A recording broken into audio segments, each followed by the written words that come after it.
Bonjour à toutes et à tous. Je suis donc Clarisse Watine, directrice de l'information et responsable des publications au Monde des grandes écoles et universités, qui est un magazine qui est à la fois spécialisé sur le monde de l'enseignement supérieur et de la recherche et sur le monde de l'entreprise. Donc, on est absolument au cœur de la thématique aujourd'hui de cette table ronde que je suis évidemment ravie d'animer aujourd'hui. Donc, une première table ronde dans laquelle on va s'intéresser plus particulièrement à cette figure de l'ingénieur virtuel dont on parle depuis une petite heure maintenant et à son impact sur la formation et le recrutement des jeunes ingénieurs aujourd'hui. Alors un impact qu'il ne faut pas négliger, d'autant plus que recruter des ingénieurs français aujourd'hui, vous allez sans doute être d'accord avec moi, c'est toujours difficile. Certes, la France a de quoi être fière de ses ingénieurs. J'en prends pour exemple le fait que l'immense majorité des licornes de la French Tech comptent au moins un ingénieur parmi leurs fondateurs, ou encore que 21% des fondateurs de start-up françaises sont diplômés d'écoles d'ingénieurs.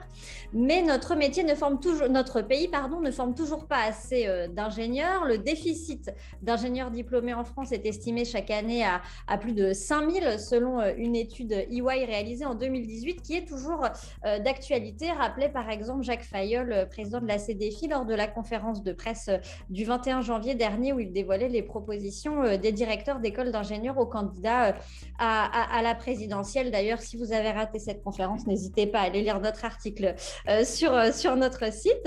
Donc, solution miracle ou risque accru de déshumanisation, quelles sont finalement les conséquences réelles de cette virtualisation des ingénieurs? Nos experts qui sont là aujourd'hui vont nous aider à y voir plus clair. Alors, je vous les présente, sont présents avec nous pour en débattre Florence Dufour, qui est directrice de l'EBI et membre de la commission permanente de la CDFI, Fabrice Lausson, qui est directeur des relations avec l'enseignement supérieur de Soprasteria, également vice-président de la CTI et représentant du collège socio-économique. Bonjour. Marie-Christine Ogli, qui est présidente de la commission éducation du MEDEF, Magalicia Escalante, qui est consultante en recrutement chez Mage Consulting, Nessim Fins, qui est fondateur et ancien directeur de l'ESTI, aujourd'hui CYTech, et Jean-Michel Estrade, directeur des ressources humaines d'Atos, qui est déjà intervenu tout à l'heure, et Fabrice Ville, vous êtes donc, moi j'avais noté enseignant-chercheur, mais professeur des universités, c'est ça, à l'INSA Lyon. Présent. Parfait. Avant de commencer nos échanges, je précise évidemment à celles et ceux qui nous suivent, nombreuses et nombreux à distance, qui peuvent nous poser leurs questions sur les chats, et on les partagera bien sûr à nos experts au cours de la table ronde ou à la fin en fonction. Alors, en bons ingénieurs que vous êtes, vous qui nous suivez, vous avez sans doute envie de décortiquer cette question de l'ingénieur virtuel à la racine. Alors, intéressons-nous justement à cette notion même d'ingénieur virtuel. Est-ce que c'est une notion qui vous semble exacte? Monsieur Estrade, cette notion, je crois que vous l'aimez. Vous l'aimez pas trop, ce mot virtuel, ça vous plaît pas trop? Je ne suis pas un fan. Oui, effectivement, je préfère parler d'ingénieur hybride parce que la virtualité du travail des cellules grises est évidemment toujours présente. En fait, c'est un vrai travail d'une part. Et d'autre part, on considère que, et ça a été illustré par Steve, comme par M. Futet tout à l'heure, et par M. Cervoni, pardon, il y a des moments où on ne peut pas se passer de la présence physique à l'entreprise. Pour des tas de raisons, soit des raisons mécaniques, pour changer un outil sur une chaîne de production, il vaut mieux qu'il y ait quelqu'un sur la chaîne de production pour le changer. Tout à l'heure, on a fait allusion à la télémédecine. Il se trouve que moi, j'ai beaucoup travaillé sur le sujet dans les années 90 avec le CHU de Toulouse. Donc, 90, ça fait déjà presque 30 ans. Et en fait, 30 ans après, la télémédecine, ça reste un bon concept. Ça reste quelque chose qui est opérationnel ou semi-opérationnel. Mais en fait, le Covid a permis de faire des vidéoconsultations, ce qui est déjà considéré comme un grand progrès en la matière. Donc, au-delà de l'aspect interaction, on a évoqué ça aussi. Je crois que c'était mentionné par monsieur Benamou. Les jeunes ingénieurs sont ceux qui ont aspiré le plus vite et le plus tôt à revenir en entreprise, pour des raisons complètement évidentes. D'une part, le lien social se tisse un peu là. Alors, je vais ressortir ma statistique que j'ai vérifiée récemment. 14% des couples se sont formés en entreprise. Donc, si vous enlevez la présence en entreprise, vous perdez un potentiel de 14% de mariage. Ce qui, pour les organisateurs de mariage, est évidemment une grande perte.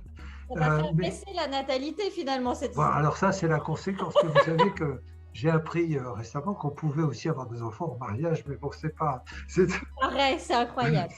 C'est un sujet, la technique n'arrête pas d'évoluer. Non, le deuxième point, c'est que, de nouveau, l'ingénieur, il sort de son école, il est embauché par des employeurs qui lui offrent une rémunération qui est très convenable, en tout cas par rapport au standard français, et qui se heurte immédiatement au fait que, avec une rémunération très convenable en région parisienne, vous pouvez louer une pièce de 25 mètres carrés, probablement, et vous êtes là-dedans, et ça devient votre lieu de vie, votre lieu pour dormir, votre lieu pour travailler. Et je ne vous dis pas que ça a un petit côté carcéral, mais probablement. Et donc, il y a une volonté des ingénieurs de revenir en entreprise pour l'interaction qu'elle apporte. Le deuxième point, en revanche, le télétravail a un grand atout, c'est qu'il permet de travailler en mode non interrompu. C'est-à-dire que si je suis chez moi et que j'ai débranché mes outils de connexion, je peux me consacrer réellement sur un dossier, y consacrer la puissance intellectuelle dont je dispose et faire avancer le dossier dans une forme de quiétude. Quand je suis dans un open space, évidemment, on va à la machine à café qui vient avec nous. Enfin, tout le côté social sympa devient une contre-indication. Donc, c'est pour ça que je pense qu'il y a ce côté hybride à gérer. Le deuxième point, c'est que, et on l'a vécu tout à l'heure, enfin on le vit là, le débat est un débat animé par la qualité des orateurs, mais c'est quand même encore plus intéressant quand vous avez ces orateurs qui se coupent, qui interagissent en live. Voilà. Et c'est très compliqué à faire quand vous êtes en mode distribué comme nous sommes aujourd'hui. Et donc, on perd un peu de subtilité dans le raisonnement ou d'interaction entre les uns et les autres. Donc voilà, c'est pour ça. La virtualité un ingénieur décloisonné, oui, parce que l'espace n'est plus vraiment une contrainte, d'où d'ailleurs le fait, ma fille vient de rentrer, qui n'est pas ingénieure, mais vient de rentrer dans une PME, et la première question qu'elle a posée à son employeur, c'est « mais moi, vous savez, ça fait quelques années que je fais du conseil, elle a 30 ans, hein. Donc ça fait 4-5 ans que je suis auto-entrepreneur et j'ai pris l'habitude de bosser depuis le Mexique où j'ai des amis ou depuis Los Angeles où j'ai ma sœur.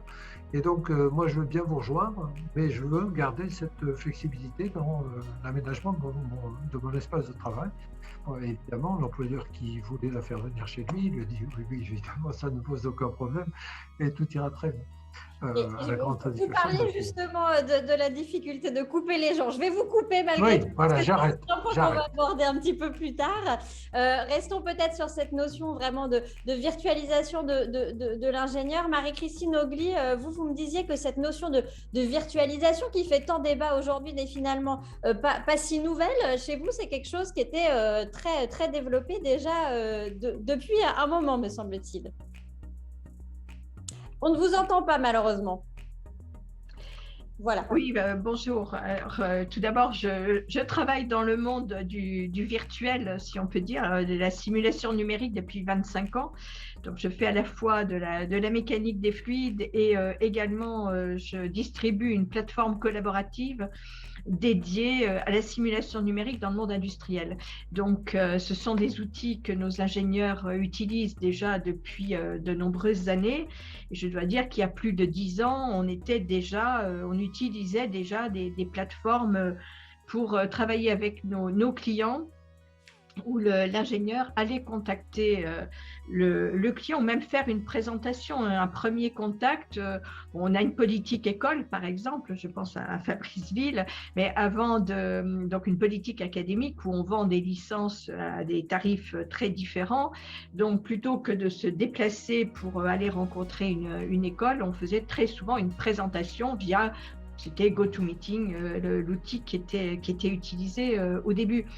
Donc, ce n'est pas quelque chose qui est nouveau.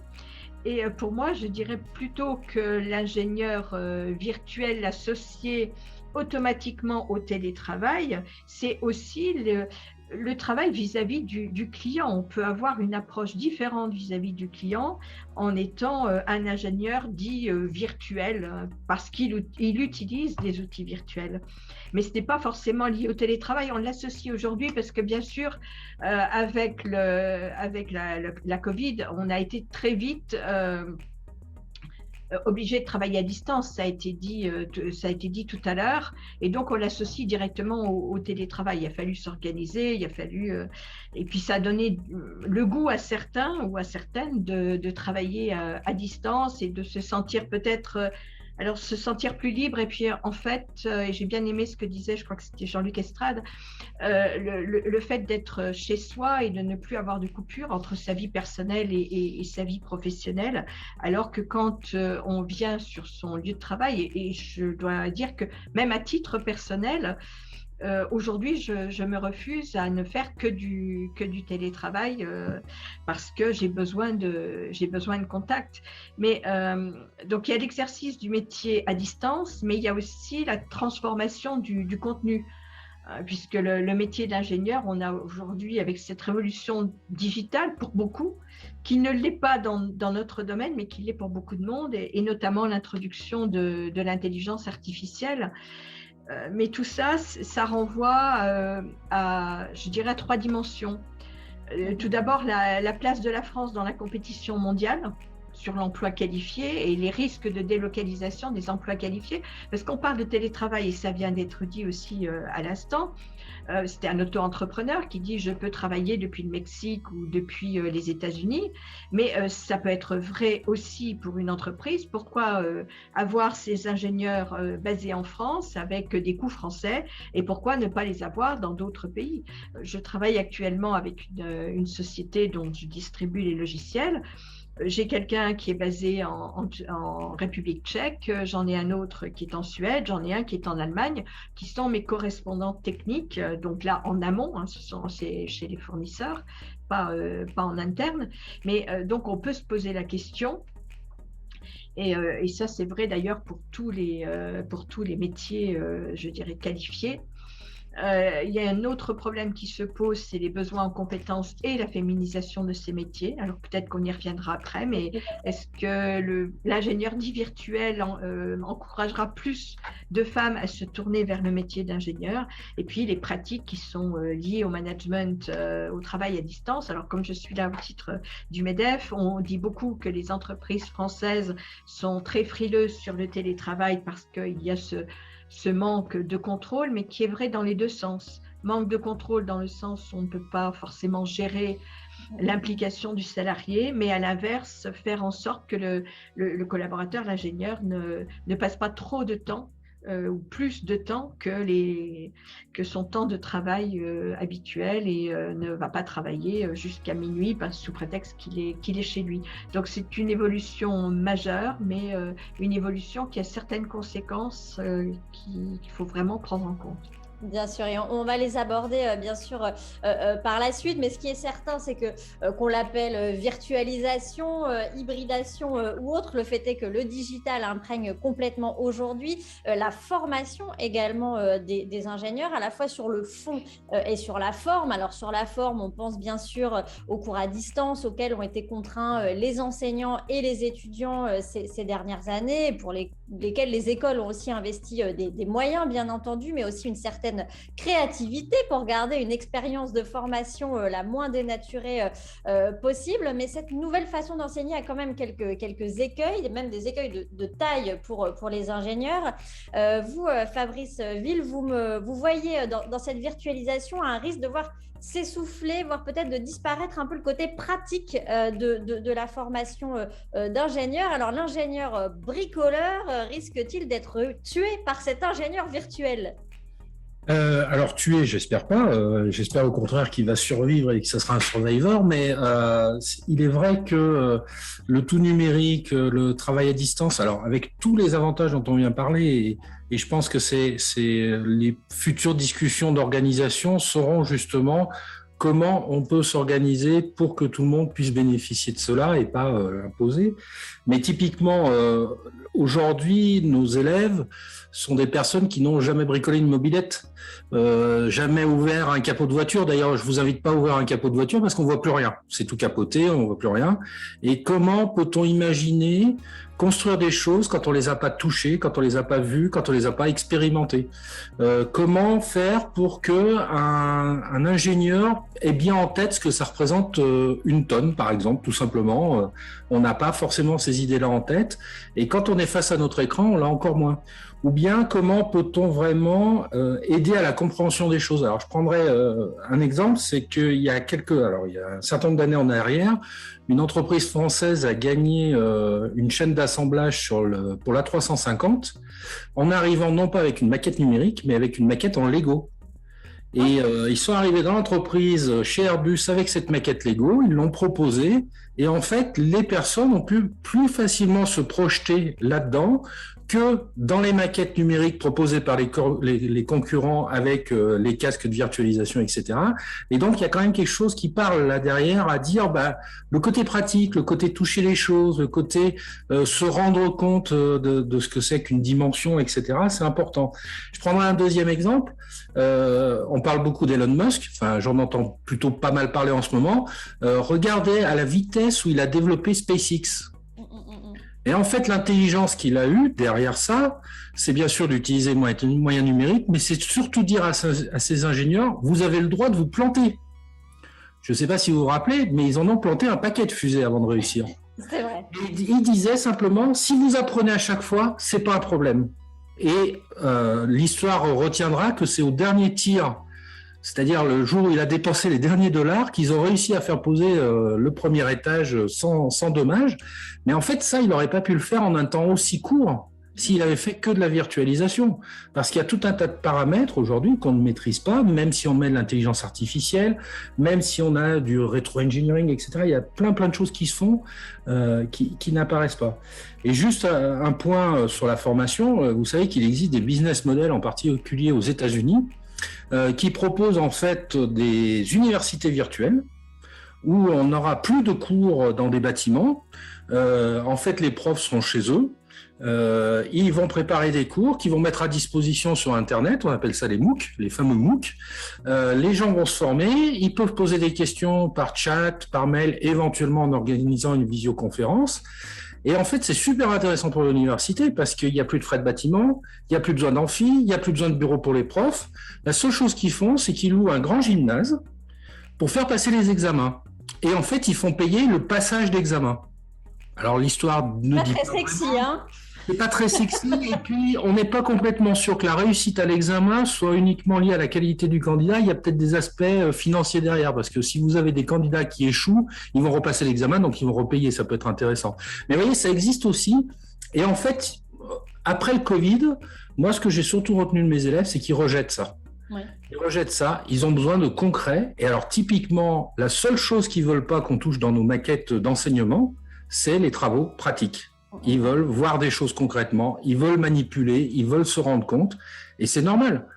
On est des êtres humains, on a besoin d'expérimenter les choses pour les comprendre, et si on s'est redressé un jour et si on a eu accès à nos mains, c'est parce qu'il faut qu'on s'en serve, et pas juste qu'on dialogue par écran interposé. Bien sûr. Et vous, Florence Dufour, d'ailleurs, vos étudiants, ils ont des mains, ils veulent s'en servir. Il y a beaucoup de pratiques aussi. J'imagine que vous, cette université complètement digitalisée, après 2 ans de Covid, ça ne vous fait pas rêver? Non, ça me fait pas rêver, mais d'abord, il y a pour moi un fondamental qui est lié aux questions cognitives pour nous tous. Et donc j'ai beaucoup aimé d'ailleurs ce que Fabrice Ville a dit parce que j'adhère complètement sur la partie introductive et ses constats. Mais je voudrais revenir sur ce cognitif et sur l'ancrage mémoriel de long terme. Chez tous les mammifères, en fait, cet ancrage de long terme est lié à l'émotionnel.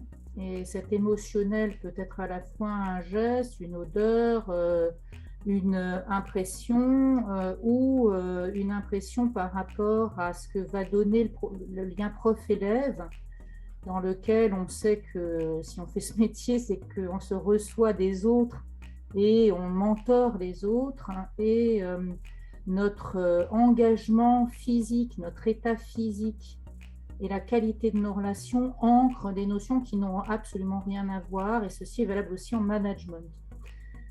Donc, moi j'ai beaucoup aimé la remarque sur le mode hybride, et de savoir en fait programmer les moments présentiels pour qu'ils garantissent le cognitif de long terme, et qu'ils continuent de nous rester humains. Alors il y a une remarque dans le chat avec mettez donc tous vos caméras. On sait à quel point ça a été très important pour nous, le retour des caméras, amener nos élèves à se montrer, et à quel point c'était compliqué pour eux comme pour nous, puisque les intérieurs de leur piole en fait étaient susceptibles de se voir, et ils ont manipulé un peu moins rapidement que nous le bonheur des fonds d'écran, mais c'était vraiment un effort important, et en ce moment, c'est curieux, hein, ces tables rondes où on peut voir nos visages en entier, en ce moment c'est tellement rare, ça nous fait du bien. Et on va se rappeler de la table ronde peut-être mieux qu'il y a un an, où on avait encore des interactions non masquées. Ça fait un petit moment qu'on n'en a pas eu. Donc ensuite, sur le lien à la technique, moi je suis très frappée de voir que cette année, j'ai l'impression de retrouver la génération d'il y a 15 ans. Ah oui, un appétit, en fait, nos élèves ont besoin de nous en tant que personnes. Ils sont massivement présents, très rarement excusés, mais même présents en synchrone lorsqu'ils sont malades, puisqu'on fait de l'hybride distanciel. Ils s'astreignent à être avec le groupe, à interagir, à être présents dans l'instant, alors qu'ils pourraient parfaitement voir nos cours qui sont enregistrés en asynchrone quand ça leur chante. Et donc, ce n'est pas pour des questions disciplinaires, c'est par envie et par compréhension du besoin que nous pouvons leur apporter. Donc, il y a un fabuleux retour vers nos petits égos de profs, hein, ça fait du bien, mais en même temps, une exigence que nous soyons avec des outils actuels.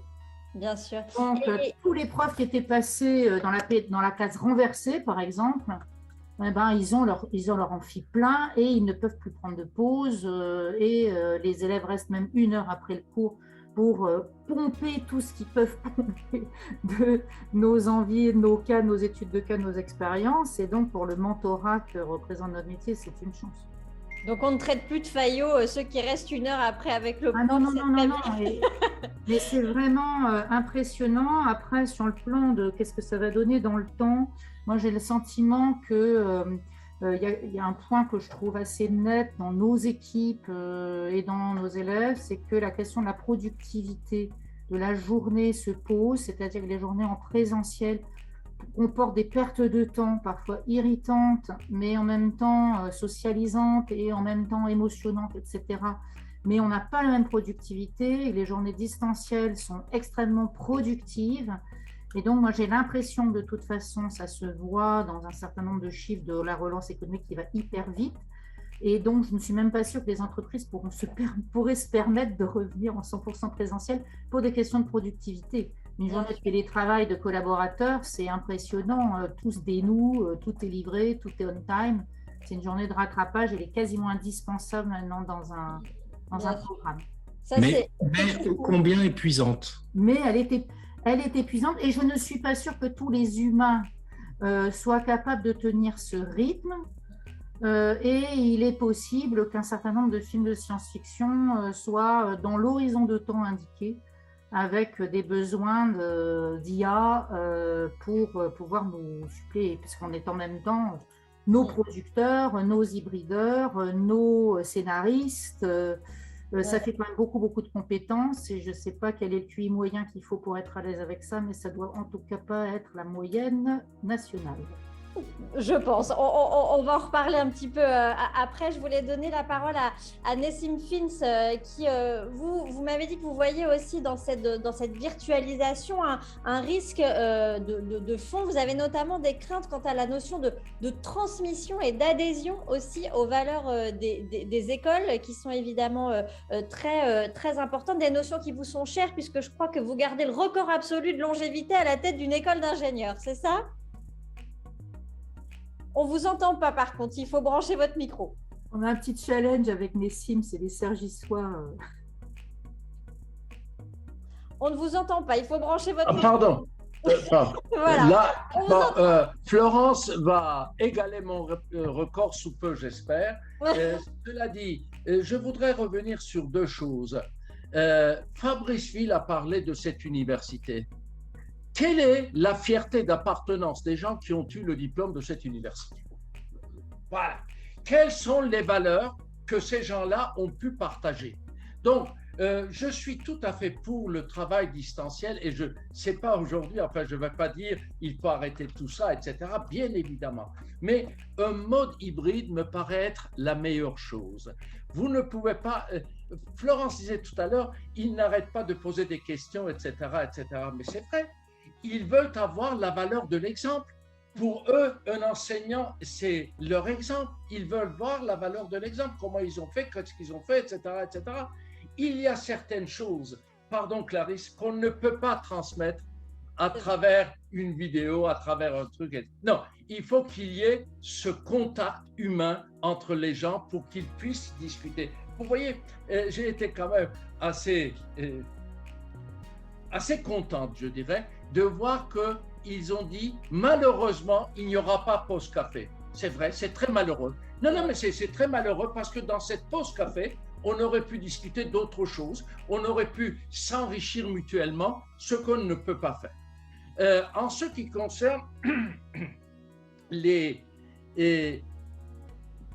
outils qu'on essaie d'enseigner à nos élèves par rapport à la virtualisation, je leur fais entièrement confiance, ils sont capables de s'adapter à n'importe quel outil du moment qu'on leur donne le temps, puisque devenir ingénieur, rentrer dans une école d'ingénieur, ça c'est pas fait parce que le gars a décidé, moi je serai ingénieur, je rentre en première année de CIE. Non, donc ils ont une préparation, ils se sont préparés, ils ont travaillé, donc ils sont capables de faire cela.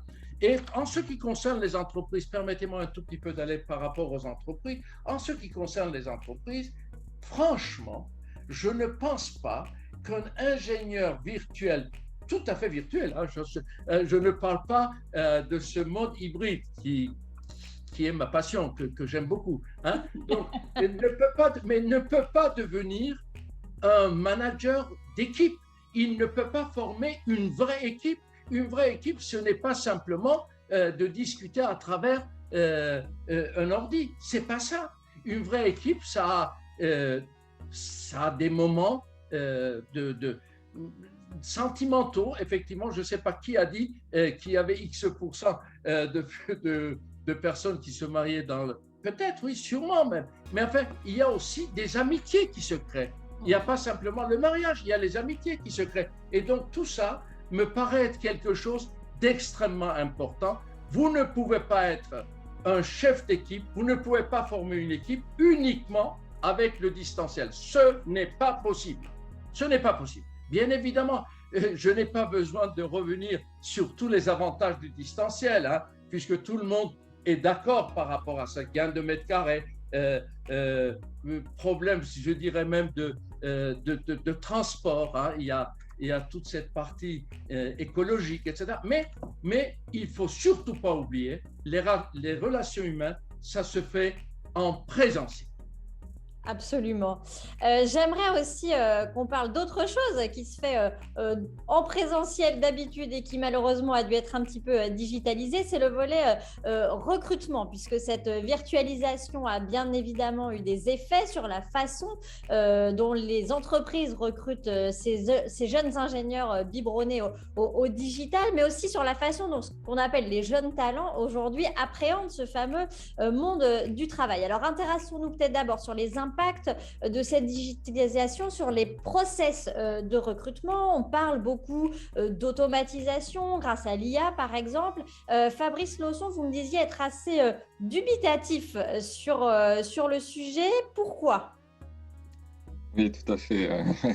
Parce qu'en fait, dans une entreprise comme la nôtre, et je ne suis pas le seul autour de cette session, quand on recrute plusieurs milliers de personnes par an en France, dont énormément de jeunes diplômés, hein, chez nous ça va être plus de 4000, En fait, on n'a pas tout à fait les mêmes enjeux que des entreprises qui recrutent beaucoup moins et qui ont plein de candidats qui postulent. Je pense que quand on a un déséquilibre comme ça entre beaucoup de demandes de candidats et une offre réduite, peut-être que des outils effectivement un peu automatisés, des outils intelligents qui permettent de filtrer sont très utiles.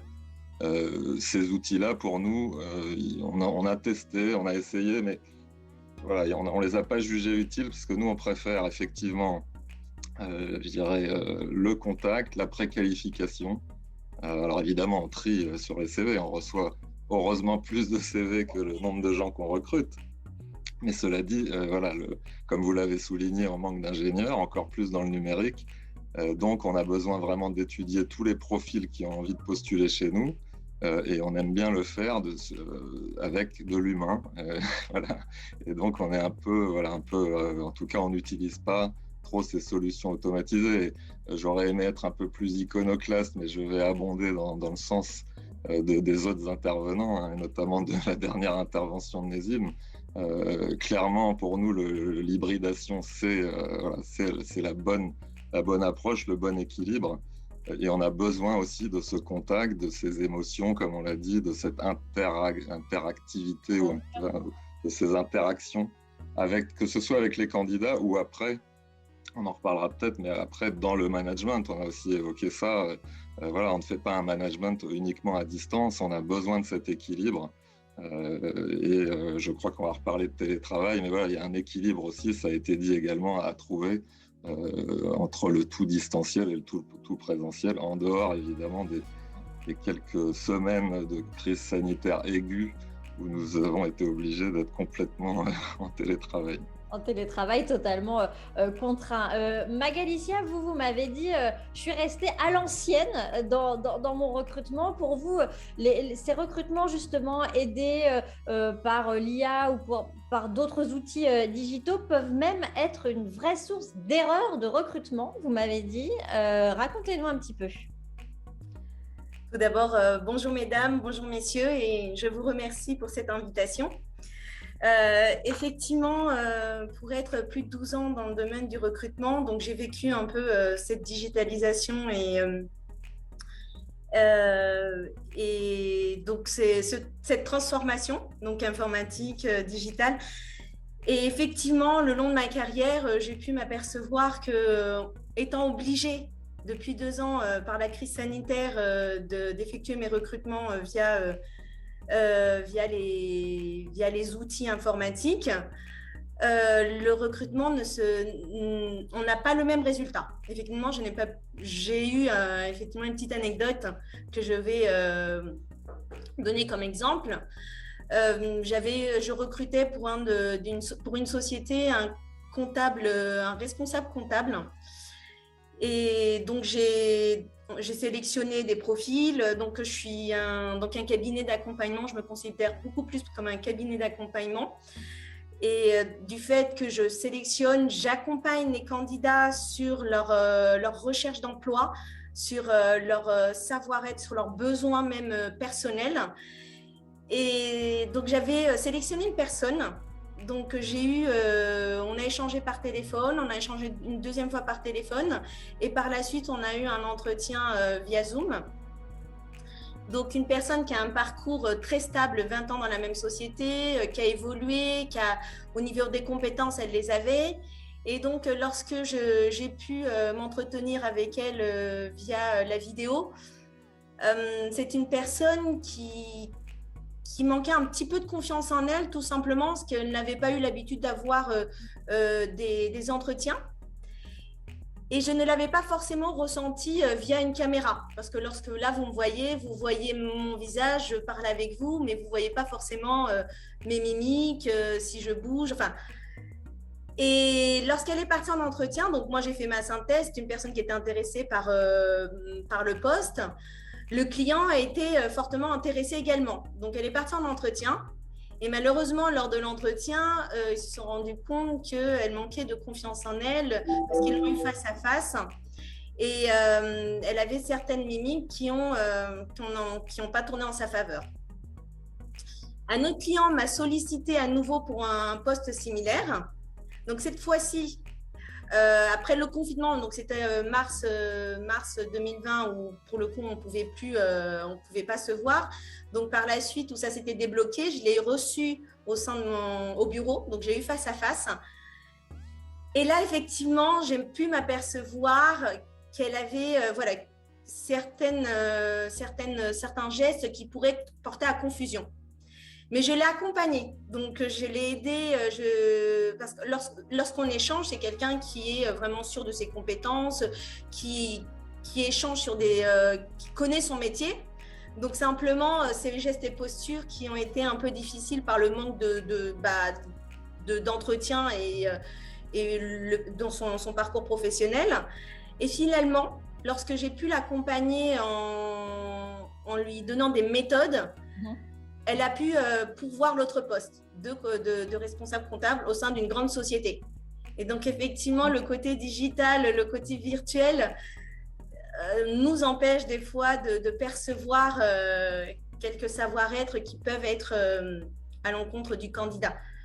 Et est-ce que c'est pas aussi à même d'accentuer un peu les biais? Je pense notamment aux jeunes femmes. On sait que la profession d'ingénieur manque de jeunes femmes. Est-ce que cette virtualisation du process de recrutement n'est pas aussi un risque ou un écueil qu'on peut rencontrer? Peut-être Marie-Christine Augly, je sais que c'est une question qui vous est chère, cette question de la féminisation de la profession. Qu'en pensez-vous?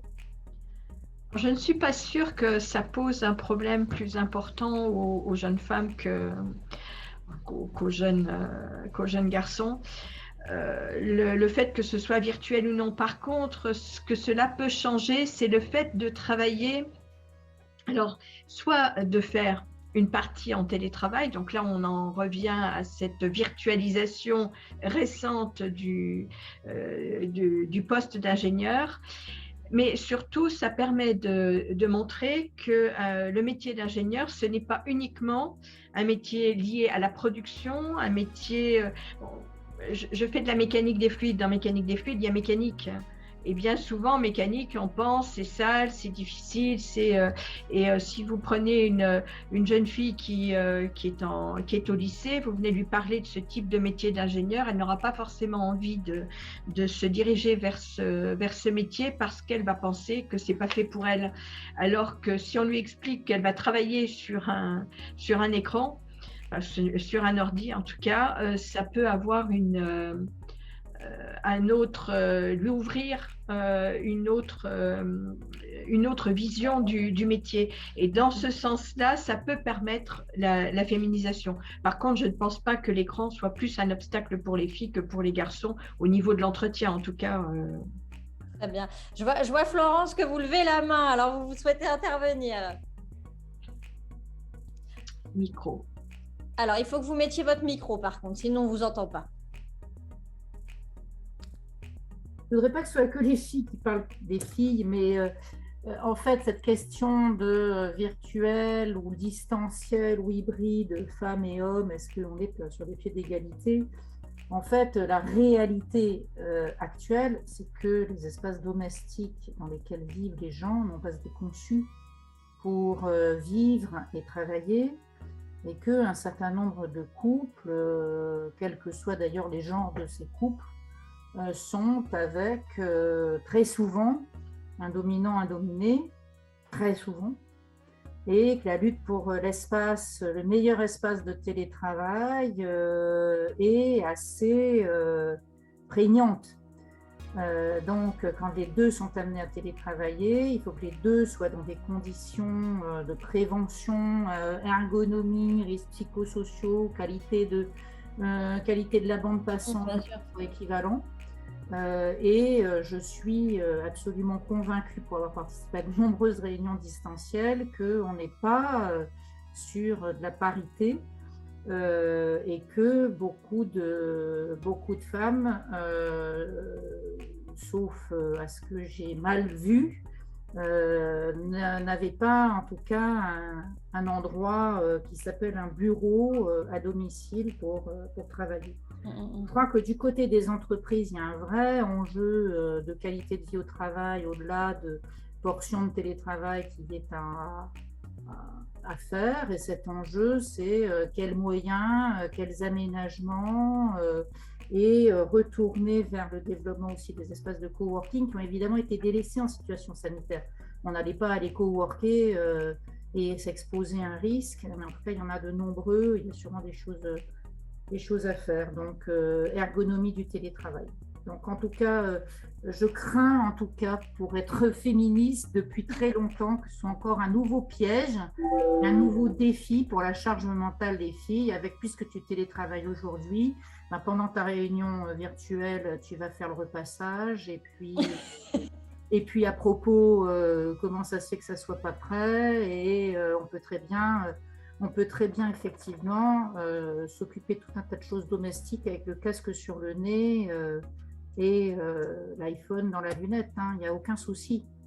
Donc, quand je vous écoute, je vois mon fer à repasser qui est à côté de moi en plus. Donc... Oui, j'ai fait de très belles séances de repassage pendant certains colloques. Ça permet d'être extrêmement concentré d'ailleurs sur ce qui se dit, au lieu d'aller faire des mails à côté. Je le recommande à ces messieurs. Très bien. Écoutez, on va tous se mettre à la centrale vapeur avec cet ingénieur virtuel. Jean-Michel Estrade, vous avez levé la main également. Oui, c'était justement pour répondre à l'intervenant. Donc, je ne suis pas une fille et mais je vous l'affirme. Pouvez quand même, ça n'empêche pas. Je l'affirme puisque maintenant il faut l'affirmer réellement. Donc. Et non, c'était juste pour dire effectivement que je pense que le rapport à l'entretien est le même, qu'on soit un garçon timide ou une jeune femme timide, la prise de parole est toujours difficile et alors par la médiation de l'écran, c'est encore plus difficile, ne serait-ce que pour capter l'attention.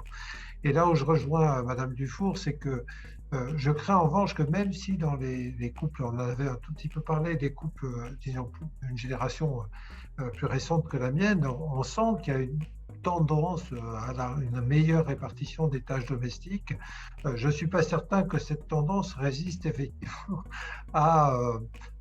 cette tendance est d'autant plus facilitée en fait parce que les gens vont au travail et que grosso modo ils s'organisent en fonction de ça. Je pense que s'ils restent tous les deux à la maison, on risque d'avoir effectivement des réflexes soit paternalistes, soit patriarcaux, soit tout ce que vous voulez. Je ne suis jamais défini comme un féministe, mais je suis très en faveur de la cause des femmes. Et donc, c'est vrai qu'il y a ce petit risque sous-jacent, c'est va ouvrir, il y a une livraison, va ouvrir parce que ma réunion est importante. Et il sous-entend implicitement que la vôtre, elle est beaucoup moins. Et voilà, donc j'abonde dans le sens de Madame Dufour, et pourtant, je suis un garçon. Voilà. Mais vous êtes peut-être un homme en passe d'être déconstruit, comme on dit aujourd'hui, dans tous ces biais culturels. Fabrice Lochon, vous levez la main, je vous écoute. Oui, je vais être bref, mais j'abonde, mais sur un autre registre. On a parlé de difficultés à se présenter dans une modalité distancielle, donc même si on s'est tous dit on veut de l'hybride, on veut un bon équilibre, il y a des situations où on va être obligé d'interagir en distanciel, et ça c'est un vrai enjeu. On va peut-être pas le développer là, mais dans toutes les écoles et l'enseignement supérieur, c'est aussi de former les futurs candidats à savoir se présenter dans une situation de distanciel, voire même derrière à savoir aussi évoluer dans une situation de télétravail. Je travaille un peu sur les compétences et les blocs de compétences au sein de la CTI. Ça pourrait être, des compétences à bien travailler et à bien ancrer et donc à former correctement. Magalicia, vous souhaitiez intervenir également? Oui, je voulais rebondir sur votre question effectivement de la place d'ingénieure féminine au sein de notre société. Et c'est vrai qu'en fait, on vit avec son temps. Et donc, en sélectionnant des candidats, j'ai de plus en plus d'ingénieurs féminines, même dans le secteur